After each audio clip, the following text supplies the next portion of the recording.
Ton AC ಕೆಪಾಸಿಟಿಯನ್ನ 50 ಟನ್ಗೆ ಹೆಚ್ಚಿಸಲಾಯಿತು. ಅಲ್ಲದೆ mic system, ಶೌಚಾಲಯ ನಿರ್ಮಾಣ, ವಿದ್ಯುತ್ ಕಾಮಗಾರಿ ಮಾಡಲಾಯಿತು.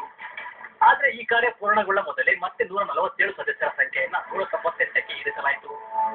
ಆಗಲೂ ಮತ್ತೆ ಕೋಟ್ಯಾಂತರ ರೂಪಾಯಿ ಹಣ ಬಿಡುಗಡೆ ಮಾಡಲಾಯಿತು. ಈ ಕಾಮಗಾರಿಗಳಲ್ಲಿ ಭಾರಿ ಅವ್ಯವಹಾರ ನಡೆದಿದೆ ಅನ್ನೋ ಆರೋಪ ಕೇಳಿಬಂದಿದೆ. ಈ ಹಿಂದೆ ಬಿಡುಗಡೆ ಮಾಡಿದ್ದ ಹಣದಿಂದ ಪೂರ್ಣಗೊಳಿಸಿರೋ ಕಾಮಗಾರಿಗೆ ಮತ್ತೆ ಹಣ ಬಿಡುಗಡೆ ಮಾಡಿ ಕೋಟ್ಯಾಂತರ ರೂಪಾಯಿ ಅವ್ಯವಹಾರ ಮಾಡಲಾಗಿದೆ ಅನ್ನೋದು ಸತ್ಯದ ಆರೋಪ.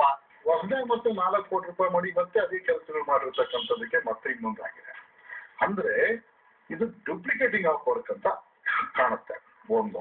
ಎರಡನೇದು, ಇದು ಸಂಪೂರ್ಣವಾಗಿ ಪಾರದರ್ಶಕ ಆಗಬೇಕು, ಸಾರ್ವಜನಿಕರಿಗೆ ಇದ್ರ ಬಗ್ಗೆ ಚೆನ್ನಾಗಿ ತಿಳಿಬೇಕು ಅಂದ್ರೆ ಇದ್ರ ಬಗ್ಗೆ ಒಂದು ಉನ್ನತವಾದಂತ ಒಂದು ತನಿಖೆ ಆಗ್ಬೇಕು.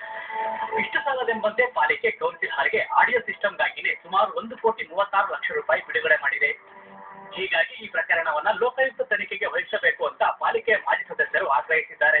ಕೌನ್ಸಿಲ್ ಖರ್ಚು ಬಂದು ಸುಮಾರು 5 ಕೋಟಿಗೆ ಮೇಲೆ ಆಗುತ್ತೆ ಎಲ್ಲ ಸೇರಿದ್ರೆ.